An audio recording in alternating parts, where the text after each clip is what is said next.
মধুপুরে দোকান ভাঙচুর, লুটপাট, অগ্নিসংযোগ, পালিয়ে বেড়াচ্ছে দোকানিরা।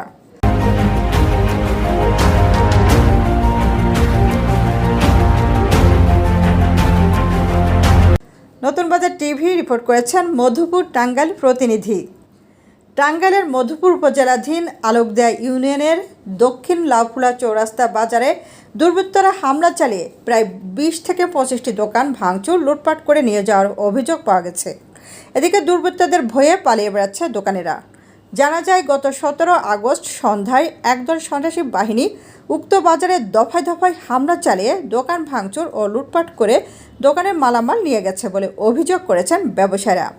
মেসার্স মুন্নি ট্রেডার্সের মালিক মঈনুদ্দিন জানান, তার দোকানের সমস্ত সার ও কীটনাশক ঔষধ 3টি মহেন্দ্র করে নিয়ে যায় এবং দোকানে আগুন লাগিয়ে দেয় দুর্বৃত্তরা। তাদের এই হামলা থেকে রেহাই পায়নি দরিদ্র শুটকি ব্যবসায়ী সৈয়ম ফকির। তিনি জানান, আড়ত থেকে বাকিতে কাঁচা বাজার সহ বিভিন্ন মালামাল কিনে বিক্রি করে টাকা পরিশোধ করি। আমি একজন দরিদ্র মানুষ, বাজারে শুটকি এবং কাঁচা তরকারি বিক্রি করে আমার সংসার চালাই। ঘটনার দিন বিভিন্ন দোকানে ভাঙচুরের সময় আমি ভয়ে দোকানে ঝাঁপ নামিয়ে দিয়ে সরে পড়ি। সন্ত্রাসীরা আমার দোকানের সকল মালামাল লুট করে নিয়ে যায়। এখন আমি আড়তদারের টাকা কিভাবে পরিশোধ করব বলেই কেঁদে ফেলে এই বৃদ্ধ। ব্যবসায়ী আব্দুল বাসেদ জানান, তার শেষ ভরসায় ছিল এই দোকান। এ দোকান দিয়েই তার চলে তার সংসার এবং ছেলেমেয়ের ভরণ পোষণ। আমার দোকান হামলা চালিয়ে ভাঙচুর করে প্রায় 50,000 টাকার মালামাল নিয়ে গেছে। আমি এখন বউ বাচ্চাদের নিয়ে খেয়ে না খেয়ে দিন কাটাচ্ছি।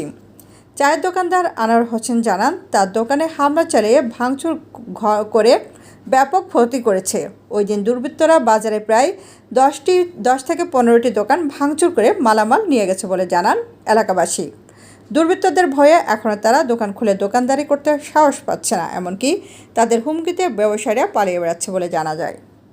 তখন আমি পোলাপান সিগারেট ঠেলায় আমি অন্যান্য ভাগছি, দোকান ছেড়ে ফলাইছি জীবন বাঁচাবার নিগা। তখন দোকানটা আমার নোট